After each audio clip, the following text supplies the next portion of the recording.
Las opiniones vertidas en este espacio son de exclusiva responsabilidad de quien la emite y no representa necesariamente el pensamiento de la producción.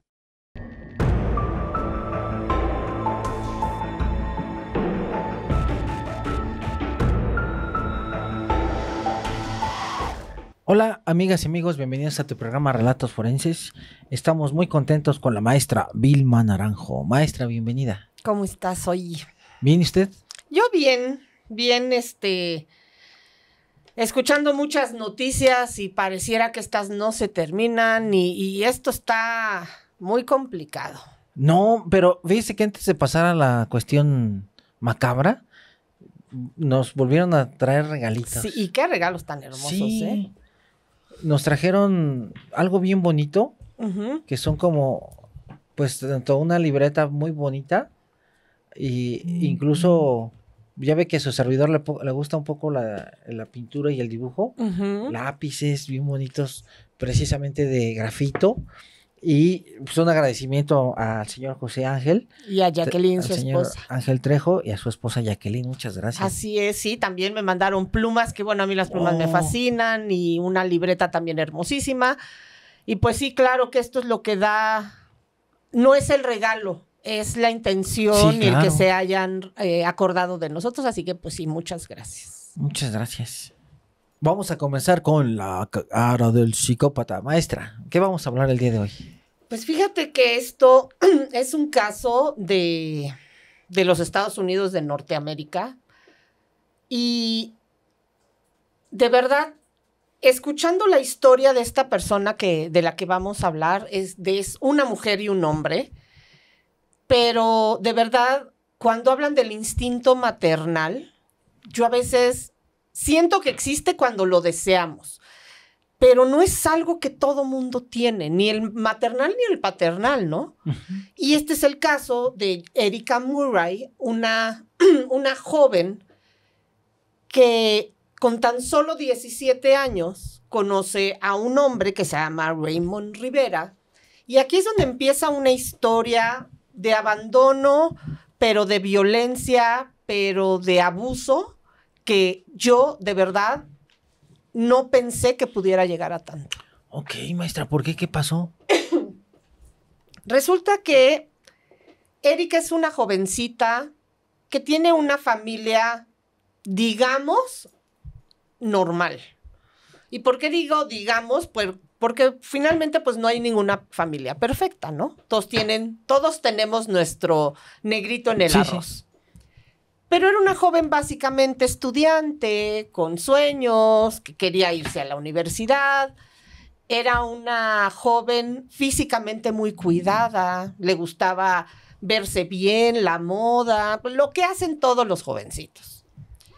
Resulta que cuando conoce a este Raymond, que es más grande que ella, no 10, no 20 años, pero sí tiene más madurez, no sé si emocional o de experiencia de vida. Resulta que Erika se embaraza de este Raymond, y la familia, todo lo contrario de decirle, pues te vas, ya tienes una pareja, pues que te mantenga, les proponen que se vayan a vivir a casa de los padres de Erika, y que ahí los van a apoyar, si bien este es un hombre ya más grande, donde pues ya podría tener más responsabilidades, claro, incluso no solo con Erika, sino con el bebé. Pero entonces se van a vivir a su casa, y lo único que los padres le dicen es: dedícate a estudiar, saca adelante tu bebé, pero no te vuelvas a embarazar. Y entonces esto sucede en un lugar que se llama Blackstone en Massachusetts. Para el 2003 nace este primer bebé, y de pronto para el 2006, o sea, 3 años después, nace una niña. Justo lo que los papás le habían dicho que no sucediera, sucedió. Y en ese momento no se sabe a ciencia cierta si los padres le dicen que se vaya o ellos deciden mudarse ya a una casa. Ok. ¿Por qué tú crees que un hombre mayor puede influir en una joven que ya tiene destinado como que su futuro y de repente todo cambia? Ah, maestra, buenísima, buenísima, buenísima. Lo que pasa es que, en teoría, las personas más jóvenes tienen como... A veces, perdón, lo voy a decir con mucho cuidado, cuando hay un enamoramiento, tienden a idealizar a la pareja. Y cuando la pareja es más grande y la otra es más pequeña, si es una persona de provecho, puede tener, pasa que la pareja más joven pueda ser catapultada y entonces también pueda ser una persona exitosa. Okay. Pero si tenemos una pareja sentimental que es completamente inestable, por ejemplo, adicta, violenta, pues va a llevar a un infierno a la pareja más joven. ¿Por qué? Por la experiencia. Otra, que puede, y aquí lo voy a poner un poquito la cuestión perversa, la pareja más grande puede ser incluso hasta mañoso, por decirlo así, en lenguaje mexicano. Tiene maña, entonces puede ser manipulador, la puede envolver, incluso a mí me ha tocado casos que ponen en contra de la familia de la propia mujer, por ejemplo, o también del propio hombre, ¿no? Si se invierte la relación de que sea la mujer sea más grande. Entonces, a veces es cuando vemos la clásica pelea que hay contra mamá contra hija. ¿Por qué? Porque este sujeto las está manipulando. Ahora, ¿por qué generalmente tenemos esta errónea idea de poner en un pedestal a la pareja que es más grande? Porque decimos, bueno, ya está vivida, ya tiene más experiencia, ya tiene una madurez, el trato de repente puede ser que me guste cómo me trate al principio, en lo que está manipulando, en lo que está enredando, haciendo tentáculos, retirándolo de la familia y después se puede convertir en esta persona muy agresiva. Entonces, el gran problema, maestra, de una relación cuando es una persona más grande... ¿En desventaja? Hay una desventaja siempre y cuando el más grande sea una persona conflictiva, no responsable, como lo que ahorita nos va a platicar. Si es una persona, por otro lado, responsable, productiva, que dice, ok, mira, yo soy más grande, pero pues yo te echo la mano porque ya tengo la experiencia, pero vete por aquí, o sea, la guía, ahí puede tener un gran provecho, pero cuando es una persona muy responsable, va a ser un caos tremendo. Pero a ver, cuando una mujer busca a un hombre más grande, se habla que muchas veces es por una cuestión de ver en este hombre una figura paterna o de protección, ¿no? Sí. Pero ¿qué pasa cuando una mujer es la mayor y encuentra a un jovencito y termina tratándolo como hijo, no exigiéndolo, manteniéndolo? O sea, ¿por qué es esta dualidad en búsqueda de un padre y una mujer buscando a un hijo? Fíjense, aquí viene, híjole, y me van a mandar a la hoguera los compañeros psicólogos. Perdón, voy a decir esta burrada. Esto es mi teoría, sí. Asumo la responsabilidad. Yo a veces cuando de repente dicen es que la mujer busca esta carencia de un papá, no estoy muy de acuerdo. ¿Por qué, maestra? Porque se nos olvida que de repente, ejemplo, si yo me enamorara de una persona más grande, yo no busco una mamá. Me enamoré porque me gustó. Me gustó cómo me trata, me gustó, ejemplo, voy a meter la cuestión sexual del hombre. Me gustó cómo se le ven las caderas, me gusta el tono de voz, me gusta que sea madura la señora. Entonces, no es tanto, y alguien va a decir, no, pues es que Olivares busca a la mamá. No busco a la mamá, me gustó. Entonces, con todo respeto voy a decir, hay hombres muy atractivos, maduros. Claro. Incluso a mí me ha tocado ver de repente... Una vez en un centro donde están arrestadas las personas, que ya me iban a mandar también ahí por... Luego le platico esa. Hasta me dio risa porque dije, sí, Ministerio Público, mándeme arrestado. Voy a ir a trabajar porque hay trabajo. O sea, hasta me dio risa, ¿no? Le dije, sí, mándeme, no hay problema. Ahí me arrestan todos los días. Ahí estoy todos los días arrestado. Entonces, me iba a dar mucha risa. Pero bueno, a lo que voy es esto. A mí me ha tocado certificar a hombres maduros de 60, 65. Sí, que dices, híjole, pues está súper entero. El otro día certifiqué a uno, tenía unos brazototes y entró el señor con su barba de candado y su voz ronca, ¿no? ¿Le pediste su teléfono? No, pero mi compañero de al lado... No, para mí, digo. Es que mi compañero de al lado salió y me dijo... Dice, ese sí te meten tus fregadazos. Le digo, tiene 65 años y está bien entero el viejo, o sea... hay personas que se ven muy bien a cierta edad.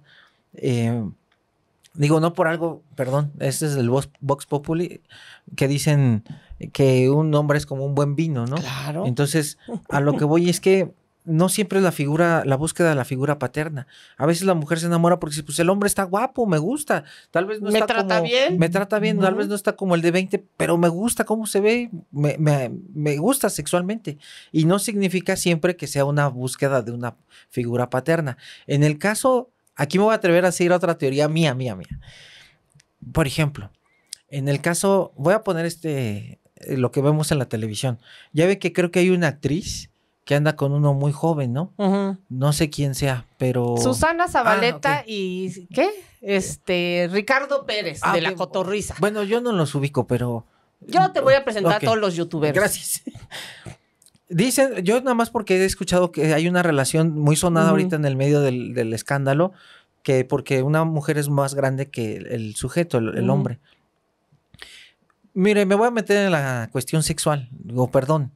Pero igual la mujer no busca un hijo, busca a alguien que tenga una energía sexual y potencia sexual que la pareja anterior no tuvo. ¿Y quién la puede tener? Pues un chavo joven que va a darle 7, 8 encuentros sexuales en un día o hasta más.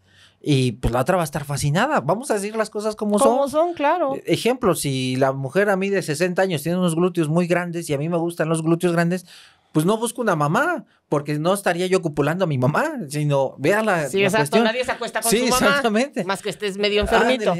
Pero busco porque me gusta cómo, voy a meterme en el lenguaje, perdón, clásico, canero, me gusta cómo me hace la chamba la señora. Y aquí igual, si el chavito tiene potencia para aventarse 14 rounds en un día, pues la otra va a estar fascinadísima. O sea, para mí esa es la cuestión más lógica. Y fíjate que todo viene porque esta joven se enamora, pensemos de este hombre maduro, que va a tener todo absolutamente lo que ella desearía, pensemos usando que se enamoró de él, de sus virtudes, pero entonces él se va a vivir a casa de ella.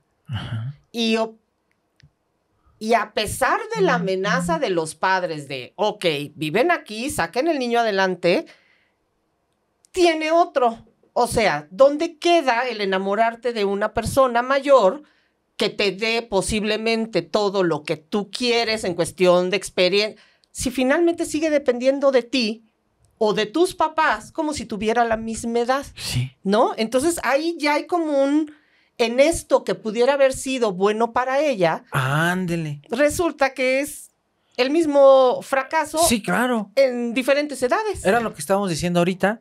Y sobre todo aquí, que fíjese, bien padre quedó, porque realmente no busca una figura paterna, porque finalmente este sujeto es irresponsable. Exacto. Entonces, me atrevería a decir que le gustó físicamente, ¿no? O algo hacía bien que le gustó y dijo, pues yo aquí me quedo.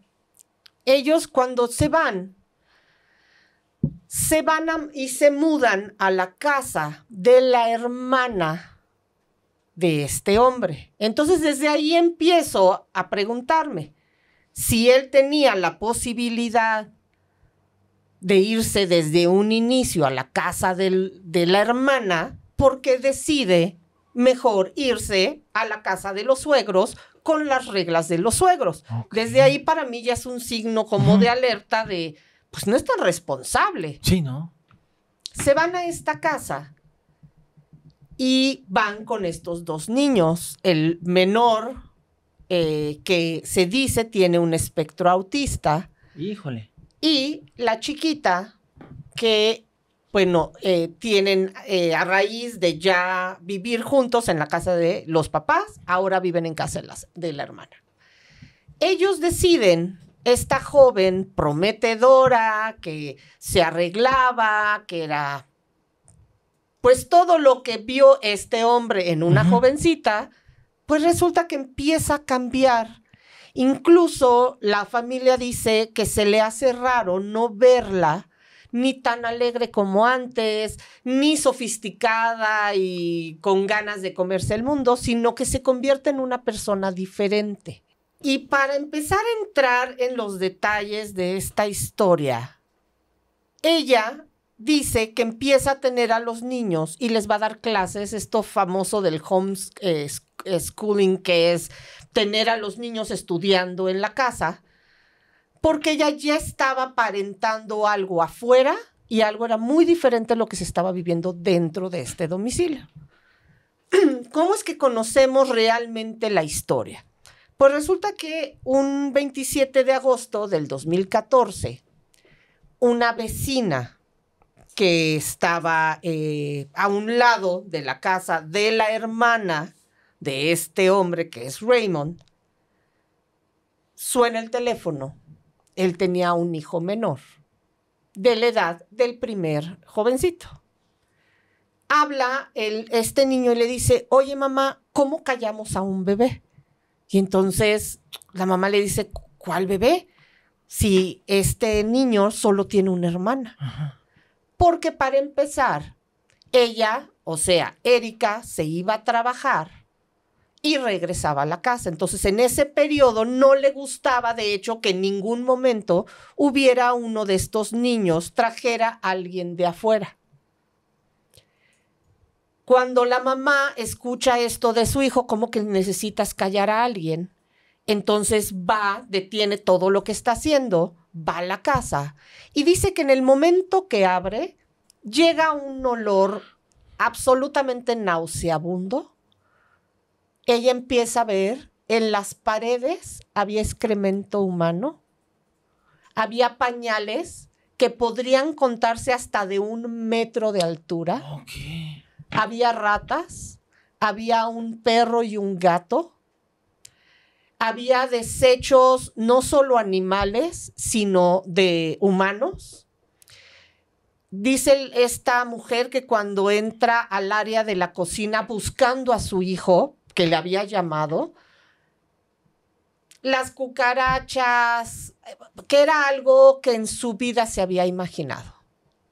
Escucha el llanto de un bebé, sube las escaleras y se encuentra en una cama, en una especie de ático, a un bebé de 6 meses y a una niña de 1 año y medio. Fuera de este jovencito que tenía el espectro autista, que había invitado al amiguito, y de la otra menor de alrededor de 10 años. Realmente, ¿cómo es que se puede vivir en un ambiente así de sucio y siendo un menor sin terminar infectado, sin terminar con una enfermedad pues visible, viviendo así un chiquito? Sí es cierto, si la propiedad está muy sucia, pero si es un poco grande, ayuda a no tener tan cerca la cuestión del excremento, la cuestión de los pañales de las ratas, por ejemplo. Pero si es un lugar muy pequeñito, que aquí tenemos el famoso síndrome de Diógenes, el síndrome del acumulador compulsivo, que muchas veces se da incluso hasta en personas ya de edad avanzada, por una cuestión de apego, de que van juntando cosas. Y entonces usted ve cómo están todas las casas llenas de basura, por decirlo así, ¿no? O cosas que sí sirven, pero que ya no les dan un uso. Entonces, aquí podemos tener 2 cosas, maestra. Una, la cuestión de la distribución de la casa, de la propiedad, si es grande. Y número 2, el sistema inmune. El sistema inmune es magnífico porque todos los días nosotros, nuestro cuerpo, convive contra hongos. Fíjese, bien bonito. Usted se sube a un vehículo y en el momento en que si no le han cambiado el filtro del aire acondicionado, pone el aire y de repente usted va a sentir un como cosquillo en la garganta. Y va a decir, qué raro. Bueno, esta anécdota rápido le platico. Cuando yo andaba tocando puertas para que me aceptaran violencia feminicida, me acuerdo muy bien que fui a Penguin Random House y el editor de esa editorial me entrevistó y estábamos justo debajo de una de estas salidas de aire acondicionado. Como yo en ese momento tenía mucha reactividad de mi sistema inmune, no había tomado loratadina, que muchos de nosotros ya tomamos por la rinitis alérgica en la Ciudad de México. Entonces no me la había tomado y cuando entré, ya ve que mi mamá dice que tengo ojos de gusano porque siempre ando viendo para todos lados. Entonces voy caminando y volteo, o tal vez ya lo de forense, volteo hacia arriba y veo la salida aire acondicionado. Y dije, chin, dije, si lo ponen, me va a empezar a dar alergia. Entonces estaba yo platicando de cómo iba a ser el libro. Y empieza él... Como nosotros siempre. Ándale, como de repente nos pasa. Y él empezó... Entonces yo me le quedaba viendo, pero yo apenas empezaba a sentir el picor. Y dije, es el aire. Y él estaba cada rato. Y le dije, oiga, ya cuando me iba, ¿no? Le digo, oiga, siempre está tosiendo así. Sí, es que, ¿qué crees? Dice, siempre que entro aquí a la oficina, siempre estoy tosiendo. Le digo, es aire acondicionado. Dije, usted tiene un problema de rinitis alérgica, pero pues no me haga caso, igual tómeme de loco. Yo nada más soy médico. Sí, entonces, a lo que voy es esto, maestra. Todos los días nosotros tenemos luchas contra virus.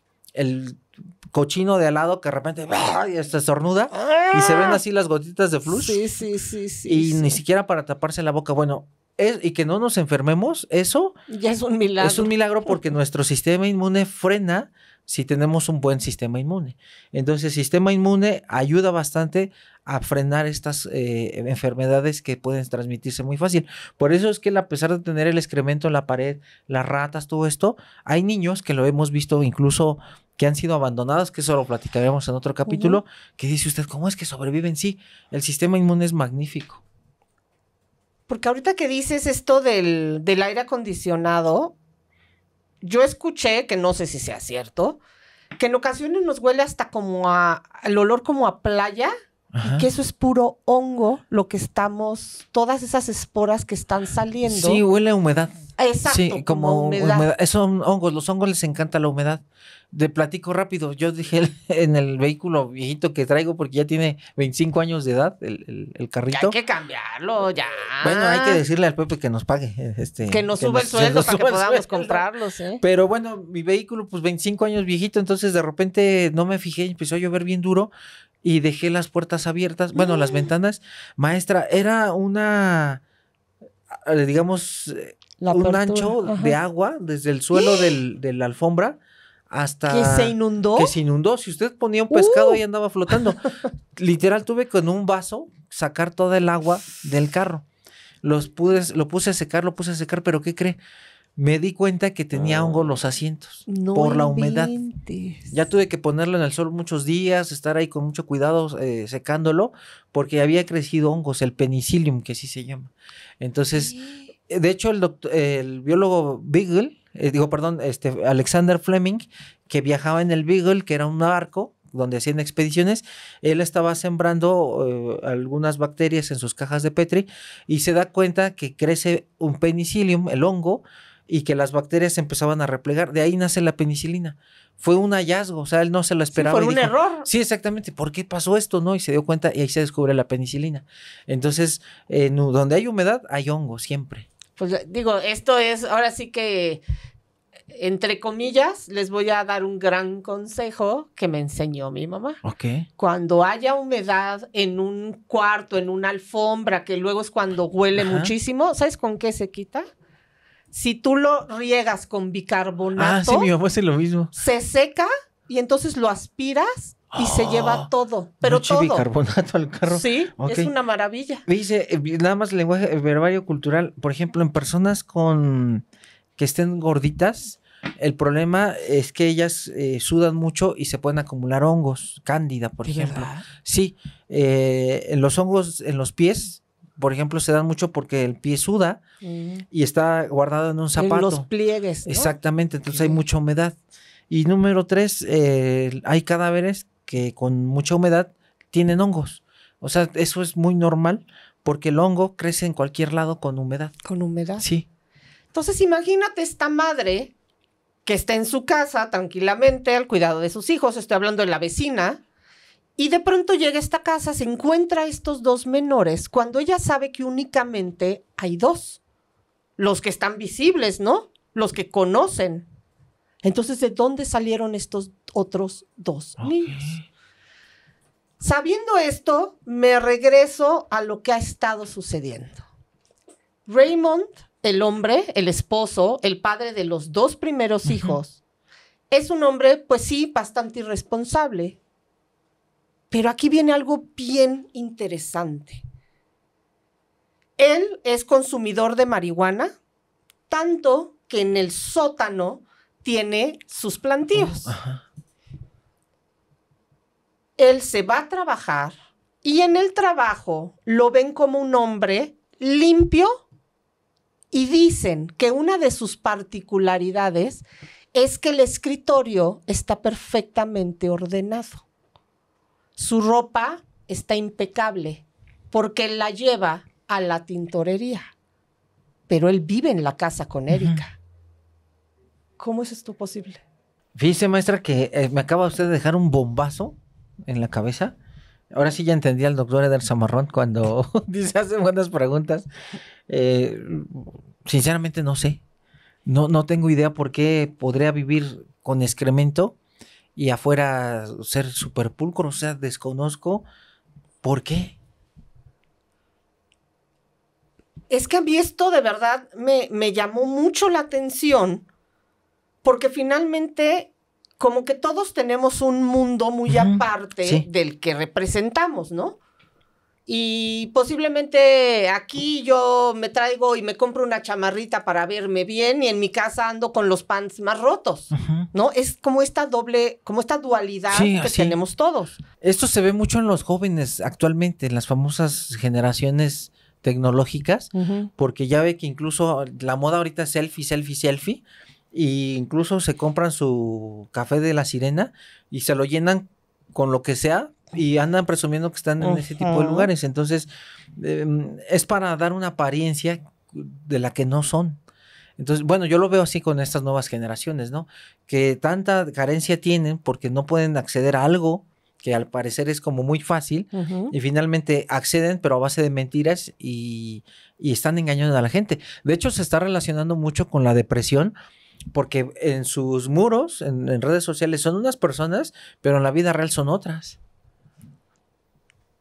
Yo soy una persona ordenada en mi desorden. No sé si me explico. Ajá, sí. Yo sé dónde están las cosas. Y puede ser que para ti mi orden no sea lógico, pero yo sé dónde está. Y sí tengo una cierta compulsión o fobia con los basureros. Para mí los basureros tienen que estar limpios. Y entonces mis hijos me dicen, pero es que los basureros es para que tengan basura, sino para que los pones. Y yo veo que un basurero tiene un papel, inmediatamente lo tengo que retirar, porque no soporto que los basureros tengan basura. Mi mamá es igual. Entonces, ya no sé si son que sea yo muy idiática, no sé.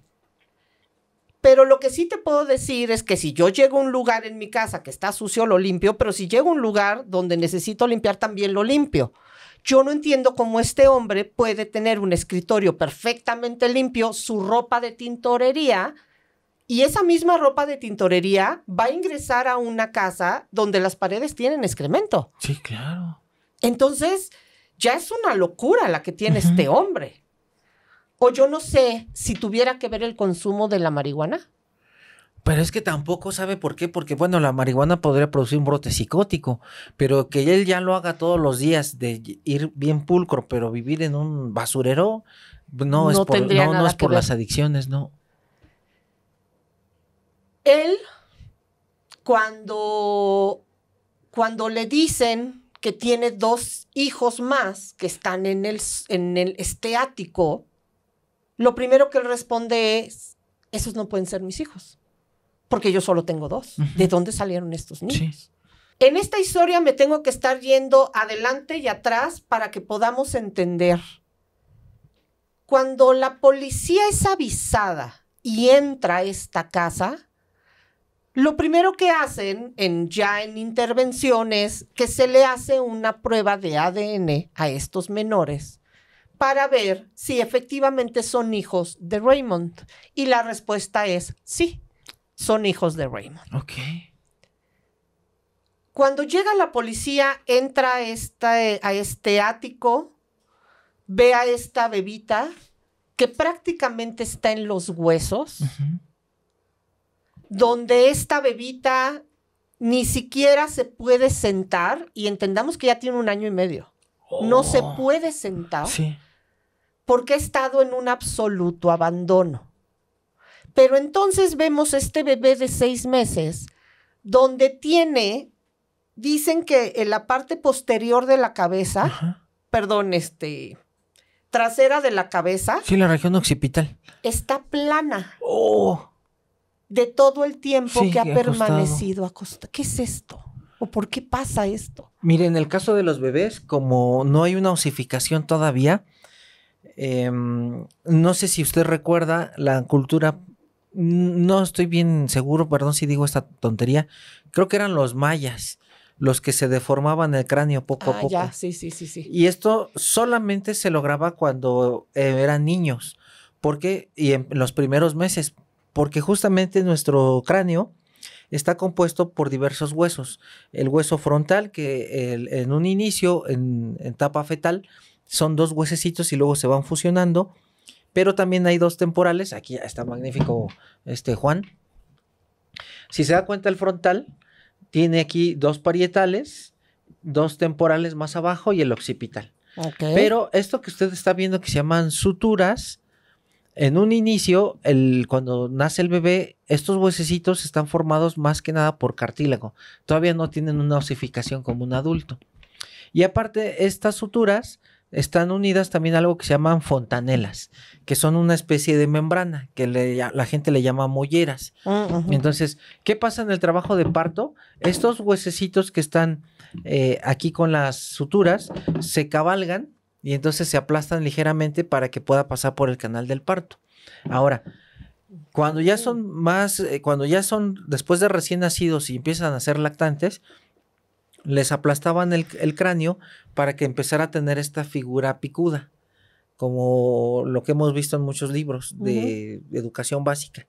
Ahora, en este caso del bebé, como también sucede algo similar, aquí no le estaban aplastando como en estas culturas, pero sí, el hecho de que estuviera siempre en una sola posición, tomó esta forma plana. Entonces, fíjese que también, maestra, me recuerda usted a algo terrible que sucedió en el internado. Había una señora que habían abandonado, llevaba como un mes, y pues estaba abandonada ahí en un piso. Los hospitales luego son muy grandes y el personal no se da abasto, y más si los familiares los abandonan. Entonces recuerdo muy bien que íbamos 2 compañeros porque ya estaba muy mal la señora, estaban entrando en algo que se llama choque séptico. Ya sabíamos que iba a morir, no había familiares, no había nada, y entonces el residente nos dice: a ver, internos, vayan a poner una sonda porque la señora está orine y orine y se está humedeciendo la piel y ya se van a formar unas escaras más grandes. Pues ahí vamos a poner la sonda. Cuando la giramos, maestra, toda la espalda ya era una como tabla. O sea, ya no tenía, como era una señora un poquito gordita, ya no tenía el famoso gordito atrás ni nada, sino era una tabla. O sea, nosotros nos espantamos porque dijimos, estuvo tanto tiempo acostada que su espalda y la parte lumbar y la parte del tórax tomó una forma plana. O sea, era increíble. Yo sí me espanté mucho. Como un molde, ¿no? De la cama. Entonces, a lo que voy también con esto es que en el bebé con perdón lo voy a decir, pero tuvo suerte de que no se le hiciera una escara en la región occipital, que es una escara, lo que le llaman llagas. Por la presión, la piel soporta solamente 4 horas de estar haciéndose presión, porque entonces como al momento de estar presionando con el propio peso del cuerpo, la piel deja de tener irrigación, ya no llega oxígeno. Entonces esta piel empieza a morir y se hacen las famosas escaras que llamamos escaras por decúbito, es decir, porque está acostada la persona. Se forman en talones, en la región lumbar, en glúteos, en espalda y en occipital. Por eso es que en los enfermos les piden camas de agua. Y al familiar se le recomienda estarlo moviendo cada 4 horas para que no forme escaras. En el caso de los bebés, vea cómo tuvo mucha suerte que a pesar de que se le deformó el occipital, no tuvo formación de escaras, maestra, porque se deforma ahí la piel, se hace escara y entra un problema séptico, que eso ocasiona que toda la piel se empiece a llenar de pus, de bacterias, y al final la persona muere por una infección. En el caso del niño de 1 año y medio, tiene obviamente una desnutrición pues avanzadísima, ¿no? Igual que el bebecito, pero ¿qué es lo que pasa en el cuerpo de estos menores que empiezan a dejar de tener alimentos o tienen escasos alimentos, pero no se mueren de hambre? O sea, se empiezan a comer, o sea, el cuerpo se empieza a comer entre sí para sobrevivir, ¿o qué es lo que sucede? Esa es muy buena, porque nosotros, todos los seres humanos, almacenamos glucosa en el músculo y se forma algo que se llama glucógeno. Cuando esto es muy común, primero lo voy a decir en una persona adulta y luego lo traslado a los niños. En una adulta, este es el ejemplo más clásico. Me acuerdo muy bien de un vecino que estaba muy, muy gordito y de repente lo vimos de unos meses atrás, maestra. Mi mamá hasta me dijo, oye, ya el vecino se ve muy mal, muy mal. Le dice, si estaba bien gordito. Ya lo volteamos a ver y era, haga de cuenta, un esqueleto. ¿Qué le pasó a este vecino? Le dio diabetes y no estaba diagnosticado. Él no sabía que tenía diabetes. ¿Qué sucede con esta enfermedad? No hay una adecuada producción de insulina y entonces toda la glucosa que necesita meter, toda la glucosa que la insulina va a agarrar y la va a meter al músculo para almacenarla o la va a mandar a los órganos para que justamente funcionen bien, no va a poder hacerlo. Haga de cuenta que la insulina está como rota de sus manitas y entonces por más que quiera agarrar la glucosa no puede meterla porque no tiene manitas, en un sentido no técnico.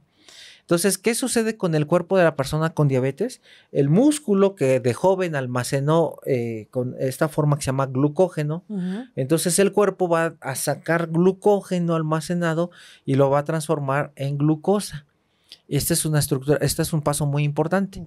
Entonces, estas personas, como está jalando el propio cuerpo su glucosa almacenada como glucógeno en el músculo, entonces los músculos de la persona con diabetes empiezan a hacerse muy delgaditos. Por eso es que después usted, una persona con esta enfermedad mal controlada y sin diagnóstico, la ve muy flaquita, flaquita, flaquita. Incluso mi mamá, sin ser médico, dice, es que a veces hasta adelgazan mucho de la cara, por lo mismo.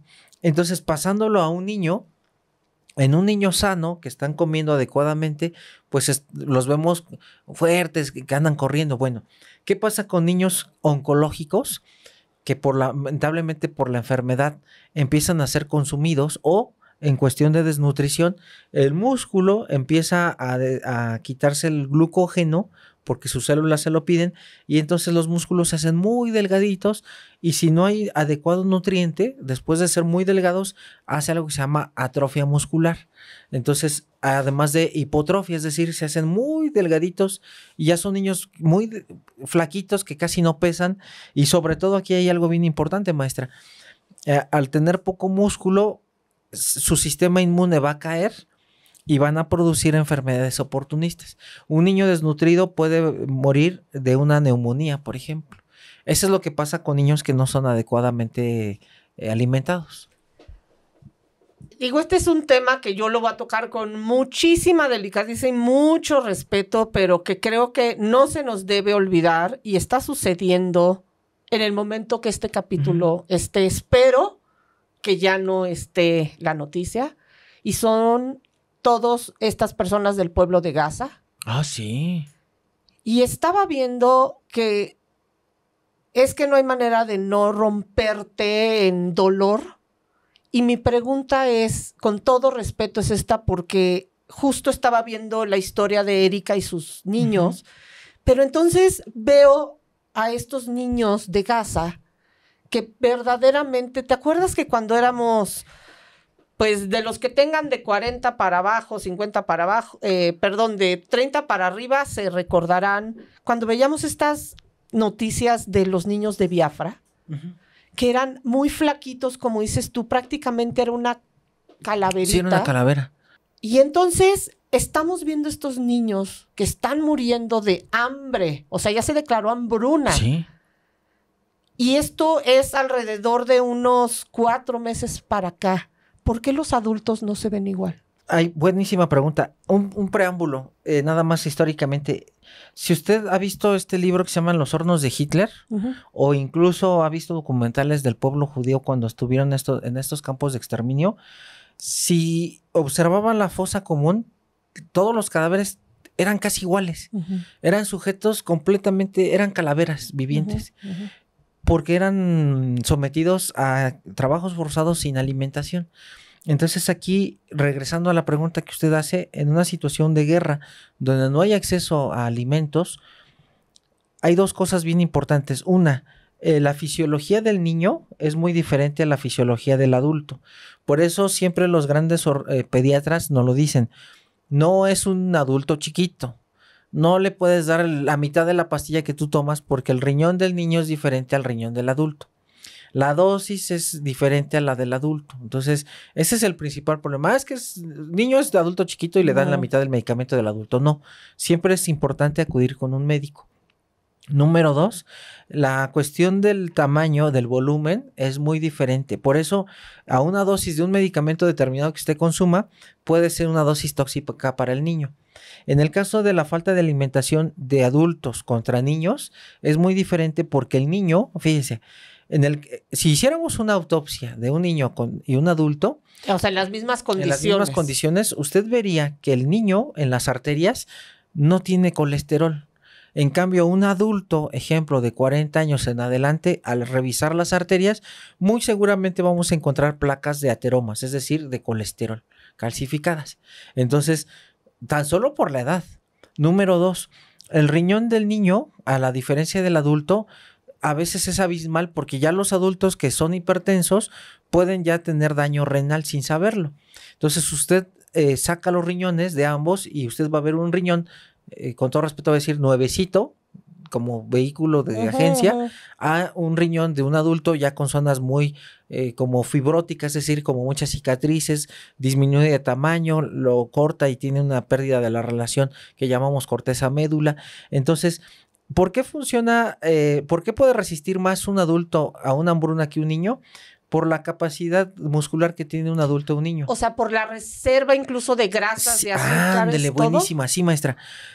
Mire, vamos a poner ejemplo. Si hubiera una hambruna aquí en México, si se da cuenta, hay muchos niños delgaditos porque ya los papás de las nuevas generaciones ya cuidan mucho la alimentación.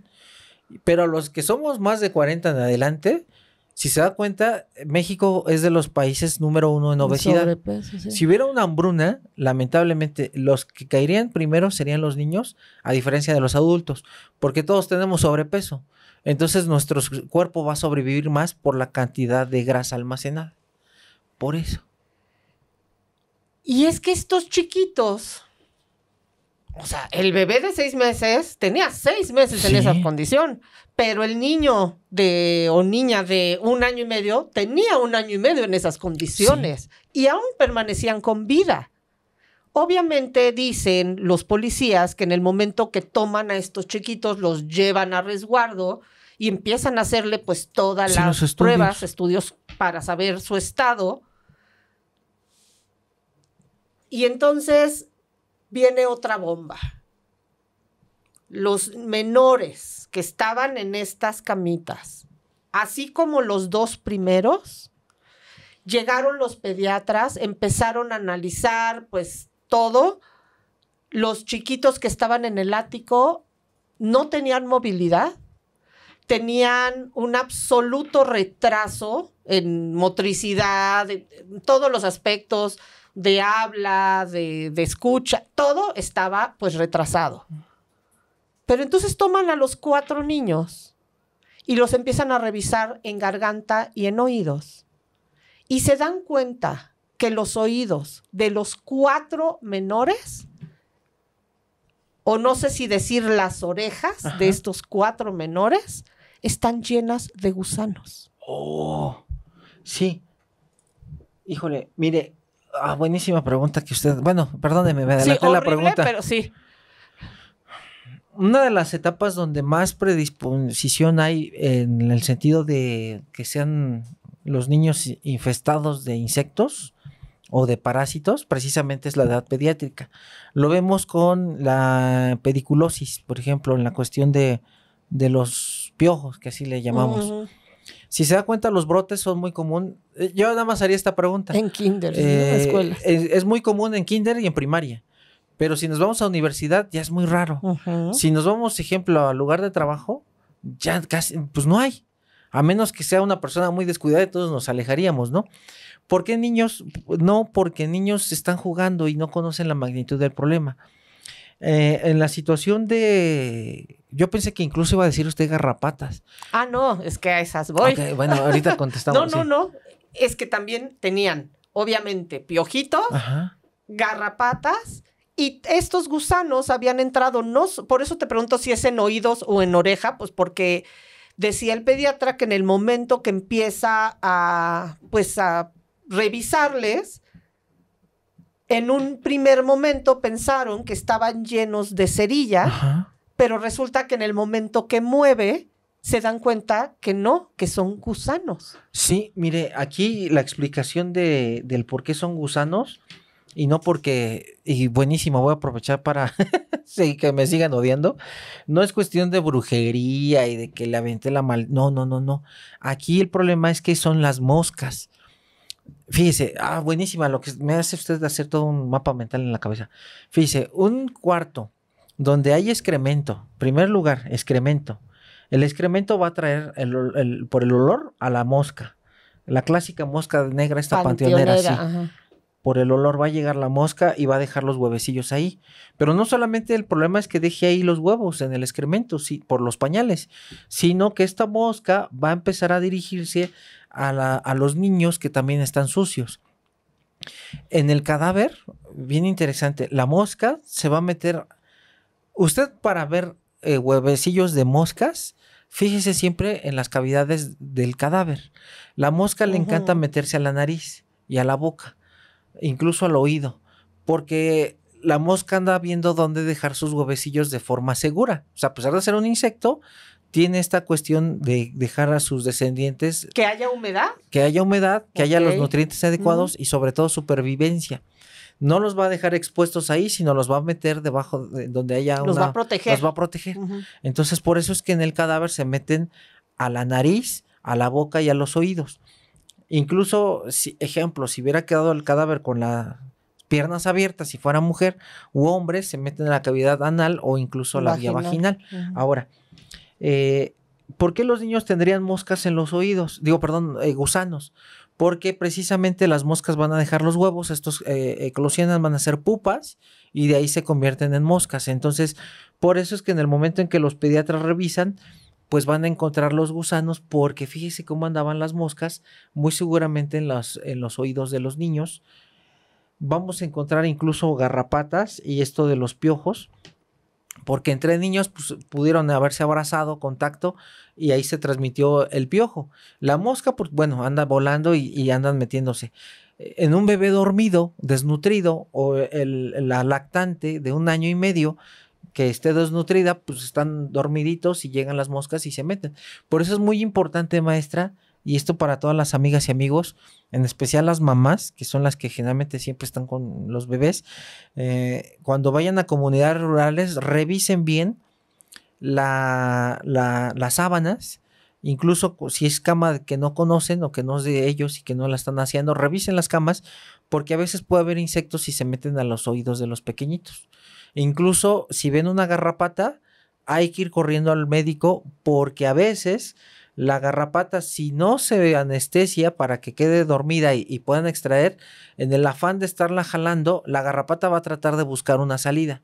¿Y cuál es el riesgo? De que lesione la membrana timpánica y la va a romper y el niño puede quedar sordo. Entonces, por eso es que inmediatamente veo algo ahí, que correr al hospital, porque el médico le puede colocar alguna sustancia para adormecer a la garrapata y extraerla con pinzas que el médico tiene, que son pinzas largas, pinzas de ratón, y entonces, o pinzas de disección, y la jala, para que no vayan a comprometer el oído del niño.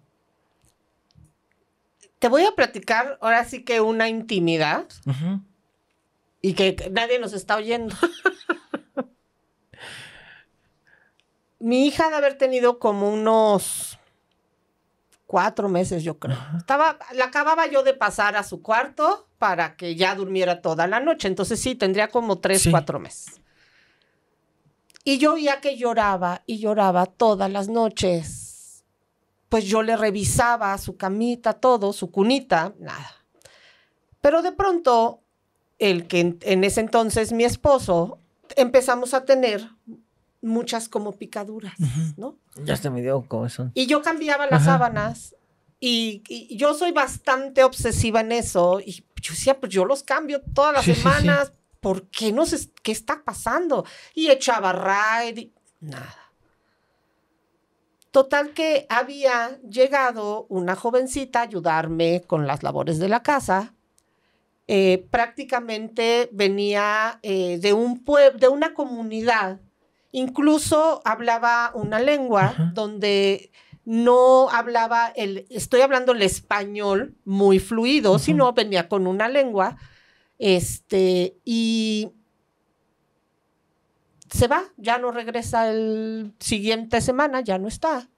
Así que yo subo al cuarto, pues para hacer una limpieza, y de pronto, Jorge, empiezo a ver que había muchos puntitos de estas paredes que antes se usaban, que eran como granuladas. ¿Sí sabes ese tirol? Y empiezo a ver puntitos. Y entonces voy a mi recámara y veo que en las paredes hay puntitos. Y voy al cuarto de mi hija y hay puntitos. Pues mi casa estaba infestada de chinches. ¡Oh! Sí, son muy peligrosas. Esta jovencita en su ropa traía estas chinches, por lo que se infestó en un lapso de 4 días. Sí. A lo que voy con esto, para quitarlas, bueno, tuvieron que venir con cepillos a romper todos esos huevecillos y desinfectar básicamente todo porque, bueno, es que a eso voy. Sí.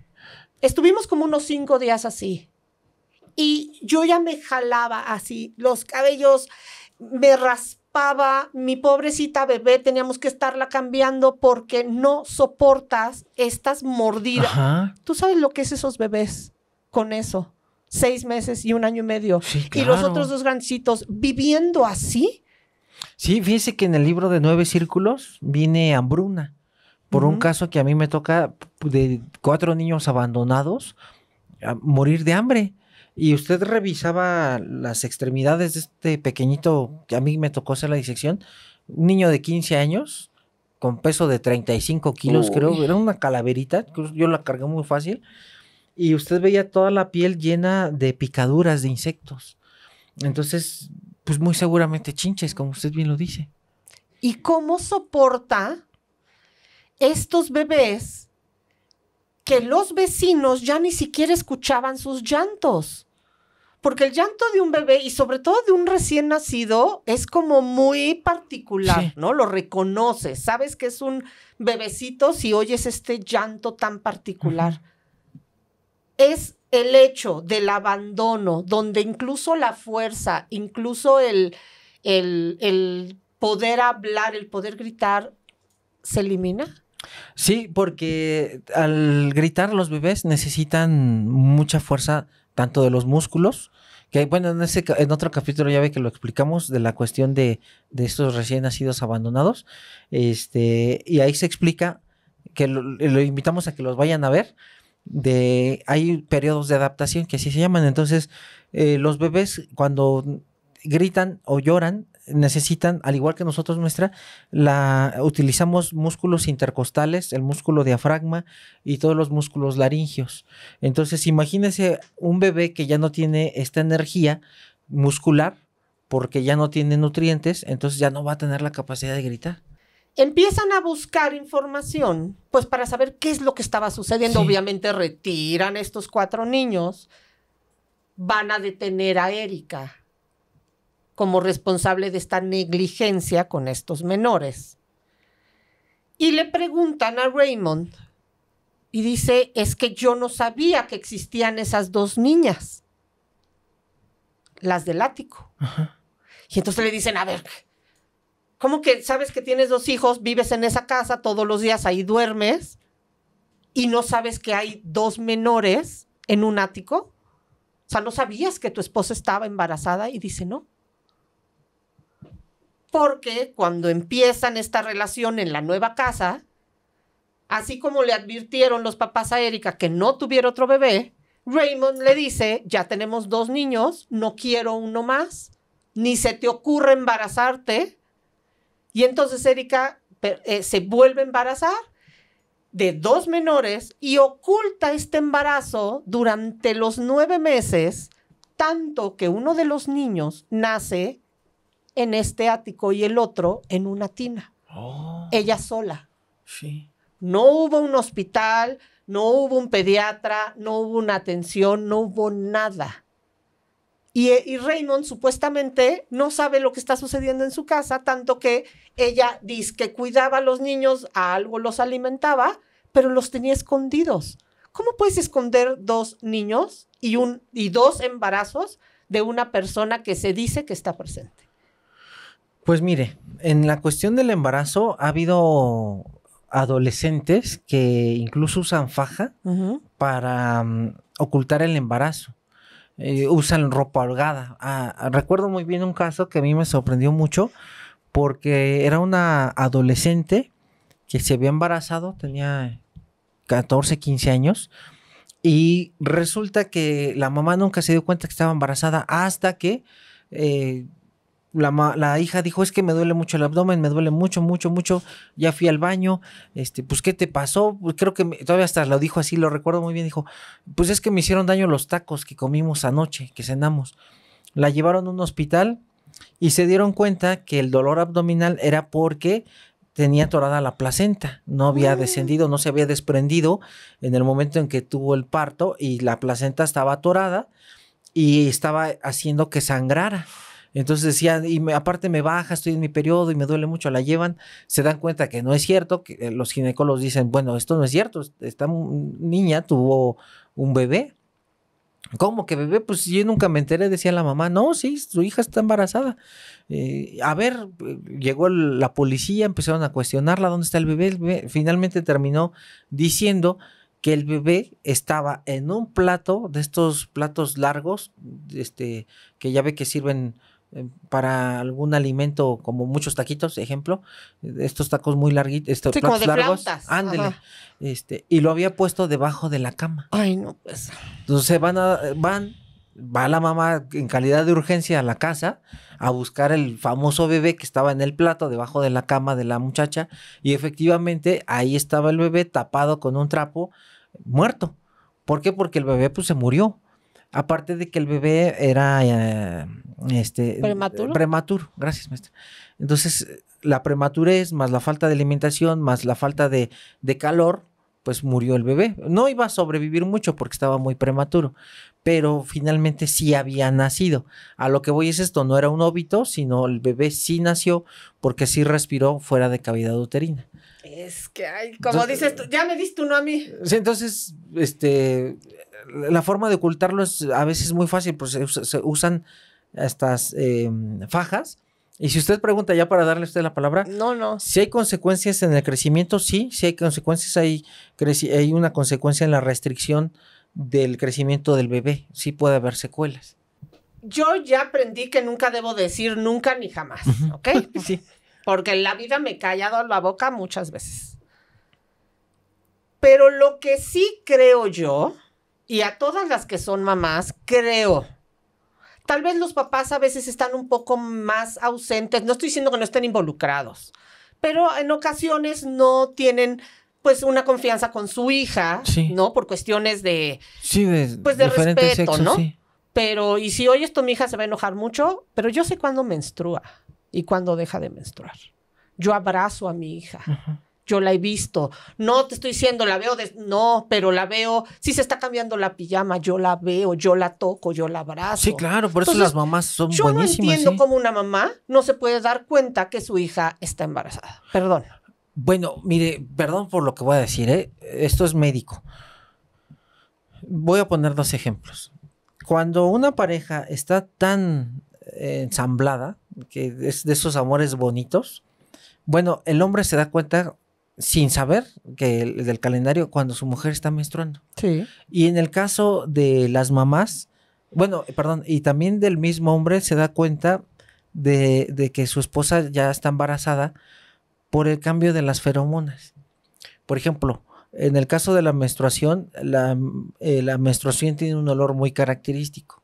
Y cuando hay una pareja muy ensamblada, como vuelvo a repetir, de este amor bonito, el hombre que ya conoce el olor de su mujer, dice, es que ya está embarazada, ya está menstruando por el cambio muy sutil de olor, pero ya hablamos de una relación de mucha confianza, que duermen juntos, que duermen abrazados por el cambio de olor. Incluso en el embarazo, a veces el cambio hormonal ocasiona que a veces los hombres ya no quieran tener intimidad por este cambio incluso del olor. Entonces, no estoy diciendo en todos, simplemente hay algunos datos que sí preguntaron incluso en los hombres, oye, cuando tu mujer estaba embarazada, ¿tú hacías travesuras? No, dice no, porque ya no se me antojaba en ese momento, aparte de que tenía miedo, ¿no? De hacerle algo a mi hijo. Pero eso es lo que acabas de decir tú, cuando están comprometidos, cuando están bien comunicados. Sí. Por eso digo yo que yo no entiendo cómo una madre no se da cuenta que su hija está embarazada. Y no solo porque se le vea, pues hay mujeres que tienen un embarazo y te das cuenta porque trae el bebé, ¿no? Ya en los brazos, pero nunca subió de peso, el vientre nunca fue tan grande. Pero sí hay un aspecto de intimidad que no se puede esconder. Entonces, cuando Raymond dice, yo jamás me enteré que había tenido otros 2 bebés, entonces yo digo, a ver, cada embarazo, pues, por lo menos, digamos, prematuro dure 7 meses, de 7 a 9 meses, ¿no? En esos 9 meses no vio a Erika, dormía con ella, no se le acercó, de alguna manera se embarazó. Sí. ¿No? Sí, sí, claro. Y aquí hay algo bien interesante porque cuando ya está más grande el bebecito, los bebés tienen una posición donde es muy obvio sentir incluso las estructuras de las partes del bebé. Digo, hay momentos en que alguien va y le toca la pancita a la mamá y se siente muy bien ahí la piernita, por ejemplo, claro, ¿no? Y sientes hasta el codo. Sí, ahí está, mueve el bebé, ¿no? Entonces, aquí la situación es, lo que usted pregunta es muy bueno. Si duermen juntos, no le puso la mano en la pancita y a poco no sintió. Los senos cambian, claro, es que todo el cuerpo cambia. Maestra, buenísima. Sí, las glándulas mamarias cambian por esta cuestión hormonal y lo que es el pezón y la areola se tornan de un color más oscuro. Se forma luego el cambio en las glándulas mamarias. Y entonces Raymond dice, yo no sabía de estos 2 bebés. Lo vuelvo a repetir otra vez para que no se nos olvide. 2 embarazos, por lo menos 9 meses de cada bebé, no se dio cuenta. Él se daba cuenta de su plantío y de su oficina. De lo demás que pasaba no se daba cuenta. Va nuevamente a la casa porque dicen, esto está demasiado extraño, y piden una orden para revisar el interior de la casa y de verdad entender estos 2 menores, tomar fotografías, todo. Van a un closet que está en este mismo ático y cuando lo abren se dan cuenta que hay 3 fetos. No los 2 niños que ya habían crecido, no los otros 2 que encontraron, sino habían 3. Uno con 6 meses más o menos de gestación y los otros 2 viables, ¿no? Por el tiempo de gestación. Pero entonces dicen algo, y si algo creo que he agradecido de estar sentada frente a ti es que algo se me ha pegado, y creo que cuando diga esto a todos, las personas que te siguen van a decir, es cierto. Yo estaba leyendo la historia y entonces dice que la están interrogando a Erika y Erika dice, sí, uno nació muerto, el otro pues le faltaba mucho tiempo y ella lo tenía en unos pantalones junto con la placenta dentro de este closet. Y dice, la que es una niña que aparentemente tenía más tiempo de gestación, que había llegado a término, no nació viva, pero de inmediato murió. Y entonces dicen los forenses que no pudieron determinar si los niños habían nacido, bueno, aquí me vas a tú a decir los términos correctos, sino los había tenido y habían tenido vida o no. Y entonces yo me recordé que mi querido Doc dijo lo que es un Óbito. Ajá. Y entonces me acordé de que los pulmones pueden saber si nacieron o no con vida porque respiró o no respiró. ¿Pero por qué los forenses no pudieron determinar esto? Buenísima, maestra. Si yo ya lo pude determinar y no soy forense. Por una simple cuestión muy básica que usted nos platicó ahorita. Había 2 bebés ocultos. ¿Hasta ahí vamos bien? 3. Sí, no, o sea, 2 bebés el de 6 meses y el de año y medio. Ajá, los vivos. Que en teoría este sujeto, según, para mí mi teoría es otra. Ajá. No sabía, ¿no? Para mí sí sabía, claro, pero se quiso victimizar diciendo, no, yo no sé. Más bien sí sabía, pero yo creo que presionó a esta mujer para decirle, mira, yo te dije no te embaraces otra vez, como si nada más fuera ella. Sí, se embaraza por tú te embarazaste magia. Y ese es tu problema, no, yo no los voy a reconocer. Y se victimizó, pero sí sabía, yo pienso que sí sabía. Porque es muy notorio, o sea, ¿cómo ocultar un embarazo de 9 meses o de 8, no? Y ocultó 5. Exactamente. Ahora, por eso es que pienso que sí sabía, más bien no quiso aceptar y al final se victimizó. Número 2, porque sabemos muy bien que de los primeros, fíjese, si colocáramos, aquí viene otro ejemplo bien padre, si colocáramos un cadáver, como el dummy que está acá atrás, adulto, y un cadáver de un feto, ya sea óbito o un poquito más chiquito, o incluso un recién nacido, la putrefacción se va a comportar diferente. ¿Quién se va a tener una putrefacción más acelerada? El bebé. Que el adulto va a soportar más. Si estamos hablando que a las 24 horas de pérdida de la vida se da la mancha verde abdominal por la putrefacción, en un bebé puede ser mucho más rápido porque hay algo bien importante. Hay órganos que no tienen una maduración adecuada, entre ellos el cerebro.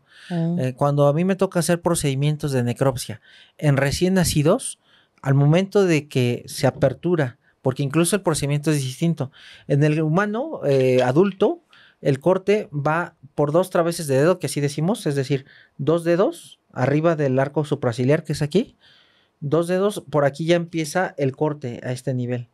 Y 4, la técnica nos dice que son 4 arriba del oído.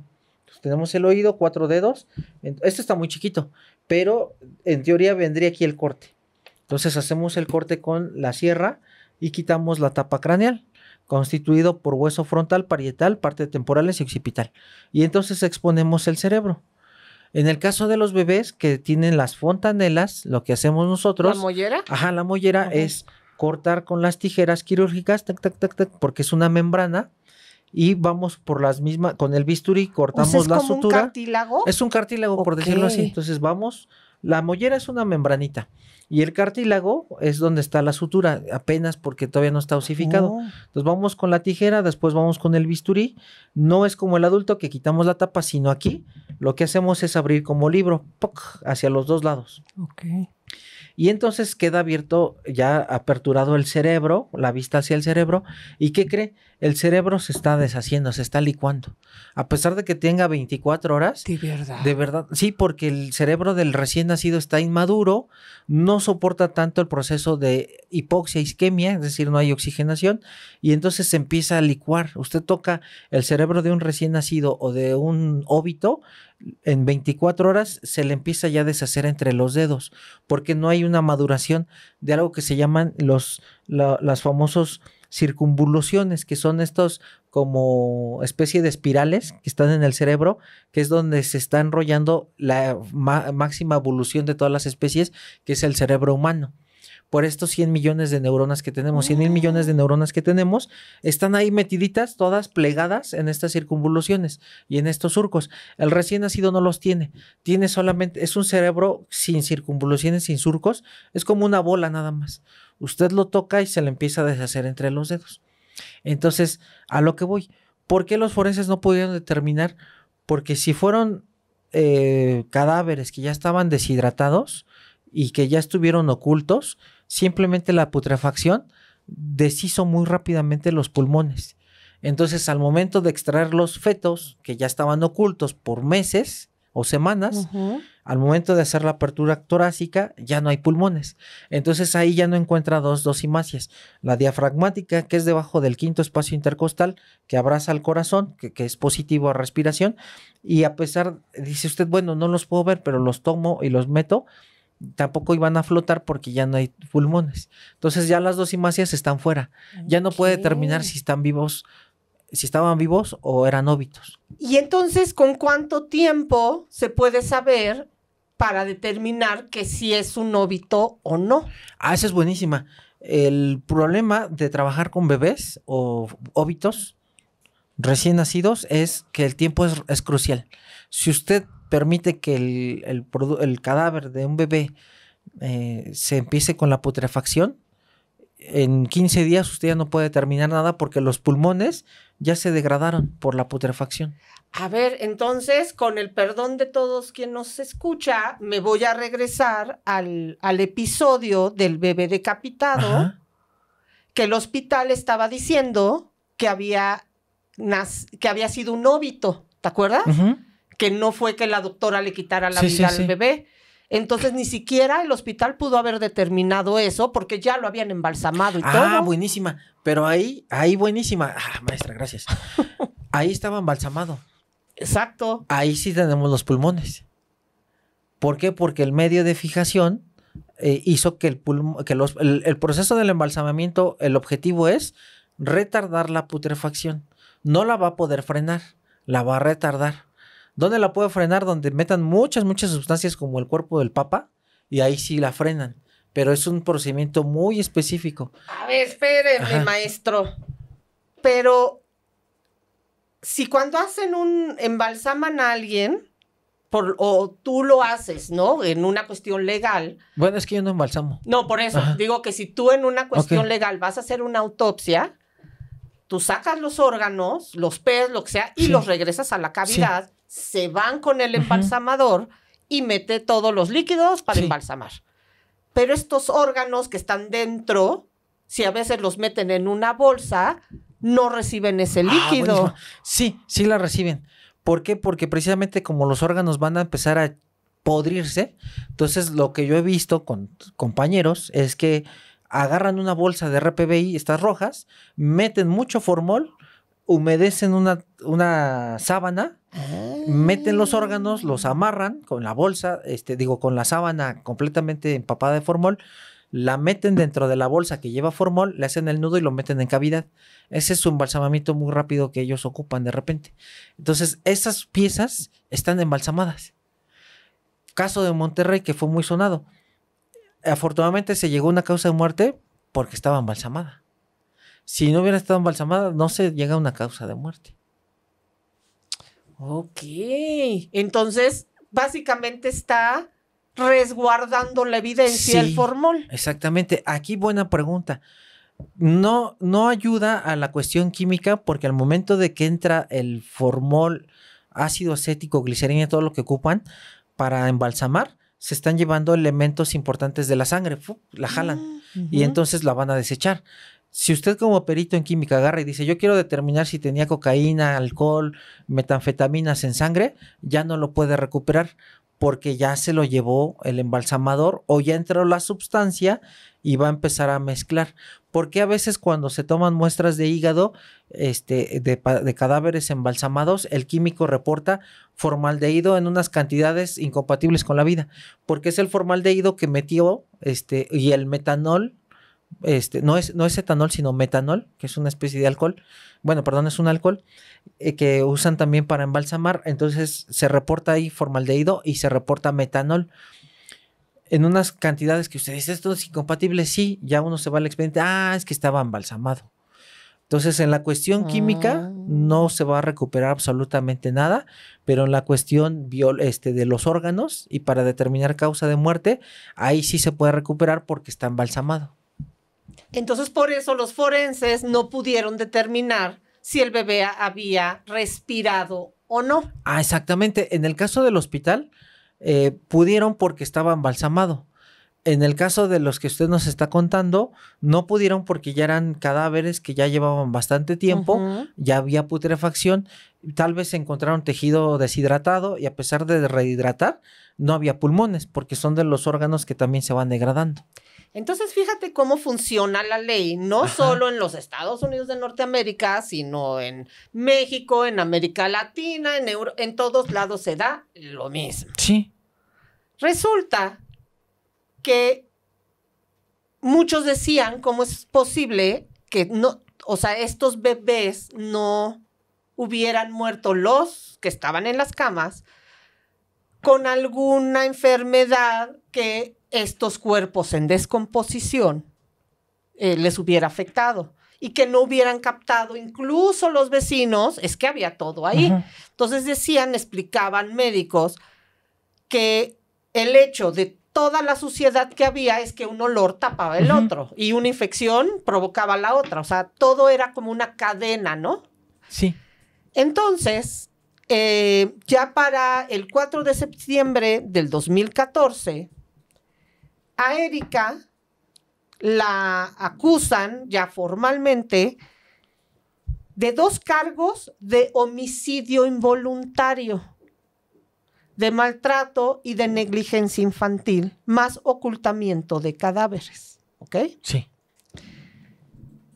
Si no pudieron decir si los bebés habían respirado o no, ¿por qué la acusan de un homicidio? Esa es muy buena pregunta. Eso me parece magnífica porque pericialmente no pudieron determinar causa de muerte. ¿Por qué? Por una simple cuestión, porque ya eran restos probablemente hasta óseos. Entonces ahí un buen defensor les hubiera tumbado estos 2 cargos porque no hay una causa de muerte. Si no hay causa de muerte, no se puede determinar si es un homicidio. Ahí te va. El ocultamiento de cadáver sí, pero determinar si es homicidio, pues tampoco. Es que yo te estoy poniendo a prueba, no, sí mi está, Doc, y ¿sabes qué es lo malo? Ahora sí que está todas duro, maestra. pasas. No. Van a decir que qué cruel soy contigo. No, pero ahora sí está dando unos buenos tirazos ahí, ¿eh? Pero es que sé que vas a responder bien, por eso te las aviento. ¿Qué es lo que hace la defensa? Les dice, a ver, no. Tú no la puedes acusar de negligencia, pero no la puedes acusar de homicidio. Sí. Precisamente porque cuando ya presentan todas las pruebas, el jurado, imagínate, dice, se absuelve absolutamente de homicidio porque los médicos nunca pudieron comprobar que los bebés nacieron vivos. Así es. ¿Ves? Te digo que estás re bien. No, maestra, es que, ¿qué cree? A mí me pasó en una audiencia algo parecido. Encuentran unos restos óseos y me acuerdo muy bien que el juez decía, pues es que nos vamos por el abreviado, o sea, el procedimiento abreviado era que la persona se declarara y le bajaba la sentencia. Y entonces la mamá de la persona fallecida decía, es que no, yo quiero que se castigue bien.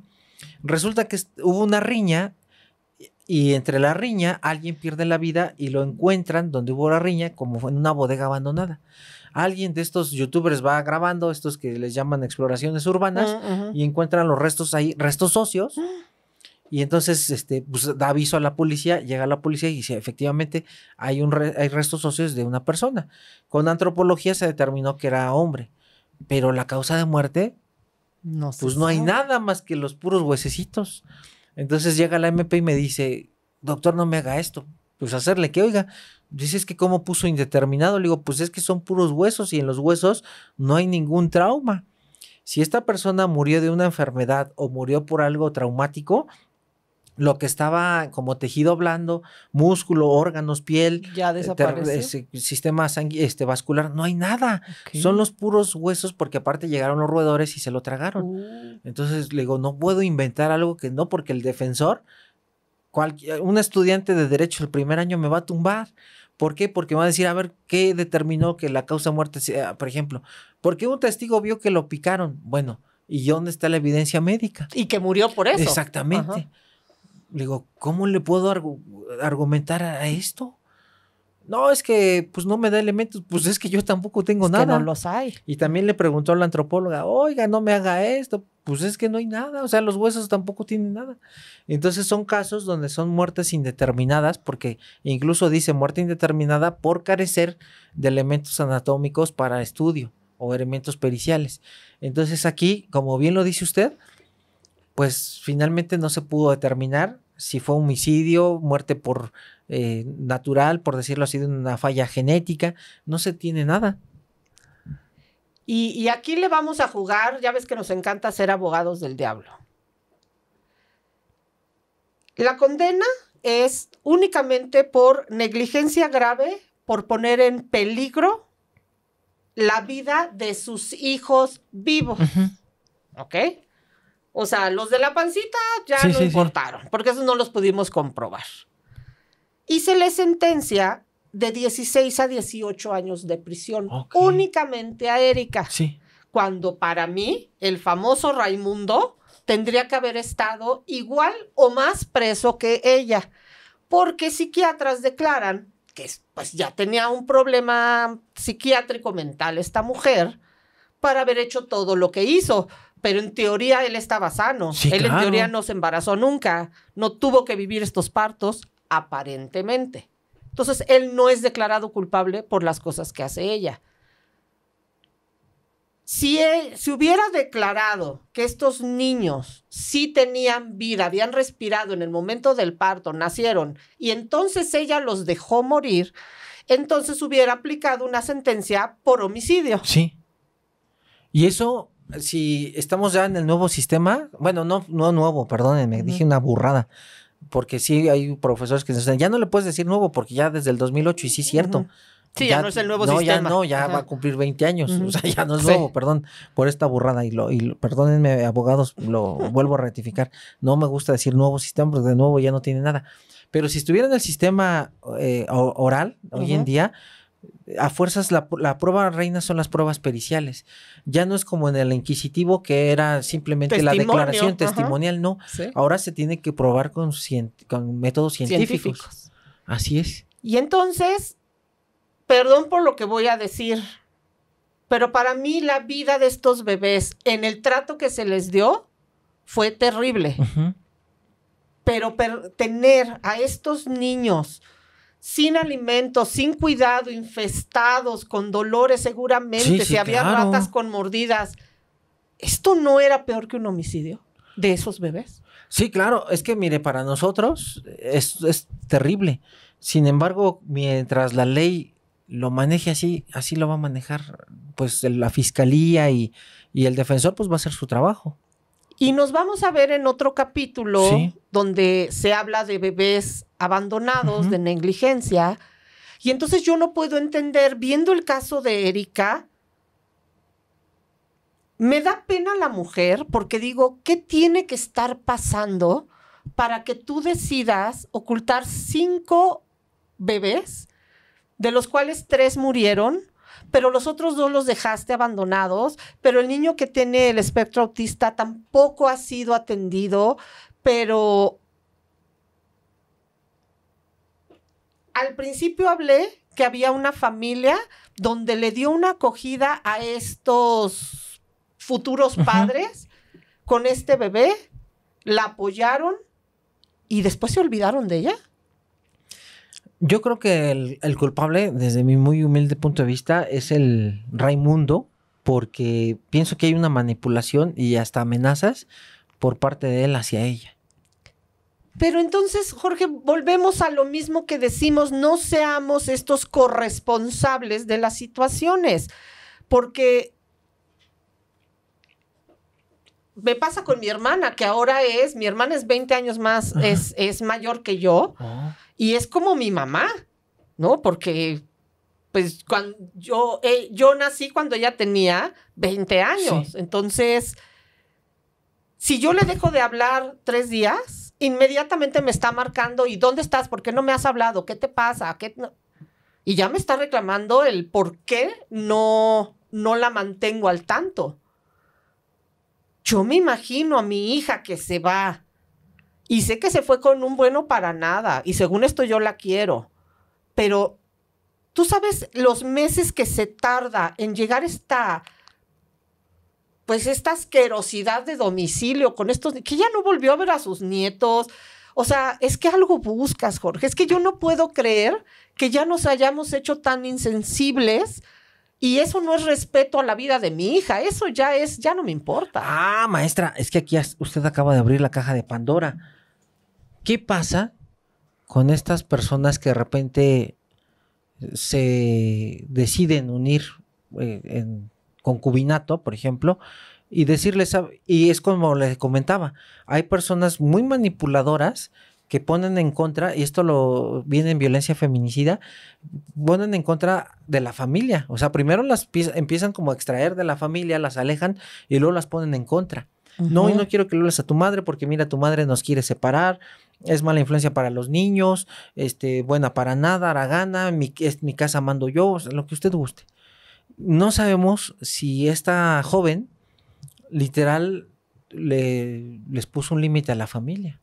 Sí, ok, eso lo entiendo. Pero yo como madre, si de veras, o padre, o hermano, o amigo, de verdad quiero a la otra persona, es que a mí no me importa que me cuelgues el teléfono 30 veces y me digas que no me quieres ver. Yo voy a tu casa y toco la puerta y si no me abres, entonces voy. Y sí, Vilma vive en un mundo que no existe. Hago una denuncia prefiero que digan que soy una vieja chismosa antes de decir y lamentar y tener que ir a poner unas flores y pelotas y chocolates afuera de donde vivió un niño que lo estaban maltratando y nadie hizo nada. Bueno, es que usted piensa así, maestra, pero hay mucha gente que dice, bueno, pues mi hija me corrió y por ese fulano, pues yo ya no vuelvo. Porque pues también está al otro lado de la moneda. Y entonces hay 2 niños con gusanos en los oídos, hay 2 niños prácticamente inmóviles porque su maduración no hubo, o sea, hubo un retraso absoluto, y 3 cuerpos en un closet, una mujer que no sabe qué pasó, una familia que cuando hay las entrevistas está la mamá, el papá, tíos. No, pues es que no sabíamos, es que no nos los imaginamos. Y entonces te das cuenta cómo todos vivimos en un mundo tan egoísta. Yo no estoy diciendo que tú, pero cuando son tus hijos, sí. O sea, ya si mi amigo no me quiere hablar, pues qué pena. Pero con nuestros hijos, el día que yo tuve a mis hijos, sé que ni muerta voy a descansar de cuidarlos. Sí, bueno, es que le vuelvo a comentar, maestra, a usted, pero pues aquí en México, vea, tan solo. Pero eso pasó en Estados Unidos, pero... Jorge, entonces, ¿qué espera de la humanidad? ¿Ves lo que vemos el niño Cruz? Que tiene poco que salió en las noticias. ¿Qué pasó con los abuelos? O sea, no sabemos. El niño sale en videos comiendo de la basura. Pero hay videos. Su amigo y servidor, todos los casos de niños que me ha tocado, que pues están ahí descuidados. ¿Por qué? Porque prefieren irse con un fulano que, digo, con todo respeto va a decir. Pero eso es. Pero pues vemos el niño que se cayó en Acapulco porque se fueron a bailar y dejaron a un niño solo ahí en una habitación hasta el piso 20, creo. O sea, son actos de irresponsabilidad. Y pues así es como funciona nuestra sociedad, lamentablemente. Yo traté de buscar información. ¿Dónde está Erika en este 2025? Porque la otra vez dije ya 2026, hasta todo el mundo me dijeron. Sí, y yo me quedé pensando, es que yo ya ves que me adelanto en el futuro, sí, una disculpa. En este 2025, pues sigue en prisión de estos 18 años que le dieron. Y busqué información del fregado Raimundo. ¿Ya se casó? Pues yo creo, ¿no? ¿Dónde están los otros niños? Pues sabrá Dios. Porque pareciera que las historias se quedan en la víctima, el victimario, pero en todo este daño colateral, a nadie le importa, ni siquiera dar una noticia.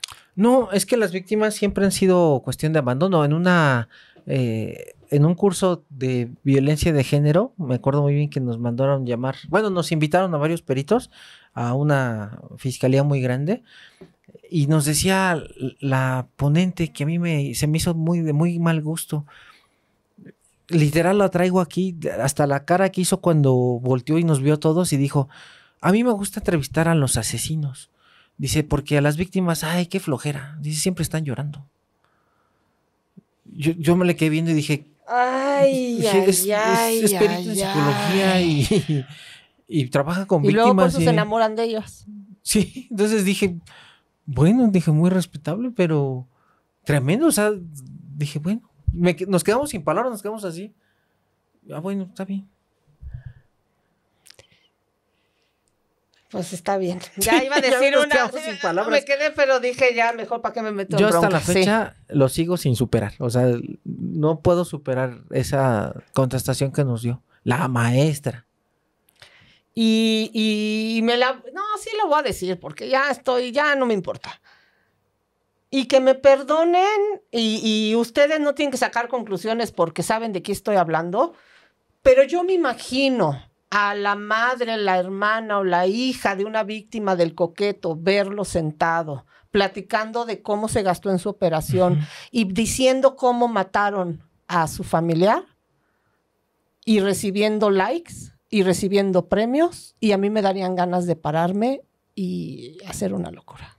No, sí, e incluso le mandamos un fuerte abrazo a la señora Cassandra, que estuvo con nosotros, pero vea cómo nos partió. Y que venga esta servidora pública y diga, qué flojera, híjole. Digo, ya no tiene ni empatía. Bueno, de quien estoy hablando yo no es servidora pública, sí. Todo el mundo sabe quién es, pero, perdón, pero estos tipejos no pueden tener foco, no pueden tener ni siquiera una Coca-Cola para la entrevista. No deberían de tener derechos, punto, para mí, ¿ok? Para mí no deberían de tener derechos. Derechos que les den a esas familias, en vez de su operación de 1 millón, a esa madre, a esos niños que se quedaron sin su figura, pero está sonriendo en una cámara. Así que, perdón. Sí, y los otros sin dinero y sobreviviendo. Y enfermos. Sí. Y nadie se acuerda de ellos. Exactamente. Pero pues, maestra, muchísimas gracias. Otra vez, en la cara del psicópata nos vamos con mucho... sin sabor. Coraje. Sin coraje. Ya después nos jubilaremos porque cada vez nos está dando más burnout. Ya ve, ya hasta me trabé. El burnout. Gracias, maestra. Cuídense mucho. Muchas gracias. Nos vemos pronto, amigas y amigos. Recuerden que en el tiempo de la muerte, ni 1 minuto más, ni 1 minuto menos. La próxima.